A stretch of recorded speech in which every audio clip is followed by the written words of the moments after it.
নমস্কার বন্ধুরা, আজকে আমি তোমাদের জন্য একটি কাঁচা আমের চাটনির রেসিপি নিয়ে চলে এসেছি। যেভাবে প্রতি বছর আমি গরমকালে চাটনিটা বানিয়ে থাকি। গরমের দিনে দুপুরে ভাতের পাতে এই চাটনিটা কিন্তু ঠান্ডা ঠান্ডা খেতে খুব ভালো লাগে। তাহলে চলো তোমাদের রেসিপিটা বলে দিই কিভাবে বানালাম।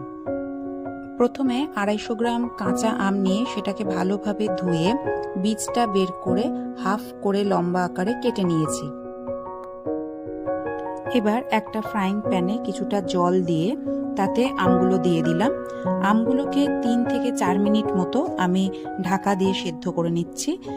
এবার আমি অন্যদিকে একটা মশলা বানিয়ে নিচ্ছি। তার জন্য হাফ টেবিল চামচ মৌরি, হাফ টেবিল চামচ জিরে, 3-4টে শুকনো লঙ্কা আর 1/4 চামচ 5 ফোড়ন দিয়ে হালকা আঁচে এটাকে রোস্ট করে নিলাম।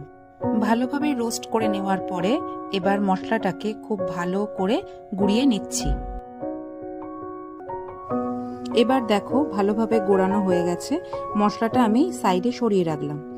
3-4 মিনিট হয়ে গেছে আর আমগুলো মোটামুটি হালকা সেদ্ধ হয়ে গেছে।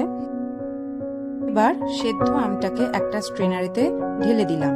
কাঁচা আমকে এইভাবে সেদ্ধ করে নিলে অনেকটা টক ভাব চলে যায়।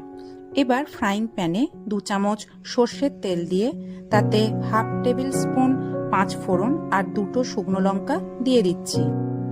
2-1 মিনিটের জন্য নাড়াচাড়া করে নিয়ে যে সেদ্ধ করে আমটা রেখেছিলাম সেটা দিয়ে 2-3 মিনিট মতো হালকা নাড়াচাড়া করে নিলাম।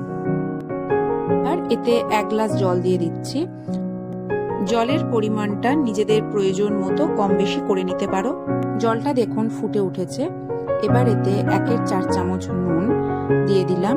বেশ কিছুক্ষণ আবারও নেড়ে নিয়ে এতে 1 কাপ চিনি দিয়ে দিচ্ছি।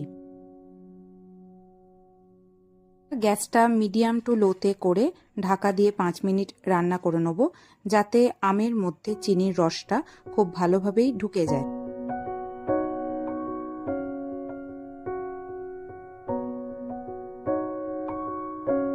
লো ফ্লেমেতে আরও 2-3 মিনিট ফুটিয়ে নিয়ে যে মশলাটা ভেজে রেখেছিলাম সেটা 2 চামচ মতো দিয়ে দিচ্ছি। মশলাটা ভালোভাবে মিশিয়ে নিয়ে একটা পাত্রে ঢেলে বাইরের নর্মাল টেম্পারেচারেতে ঠান্ডা হতে দেবো। পুরোপুরি ঠান্ডা হয়ে গেলে সেটা ফ্রিজে 2 থেকে 3 ঘন্টা রাখার পরে সার্ভ করবে। তাহলে দেখবে স্বাদ কিন্তু একদম দ্বিগুণ হয়ে যাবে। রেসিপিটা কেমন লাগলো অবশ্যই জানাবে। আজকে এই পর্যন্তই। টাটা।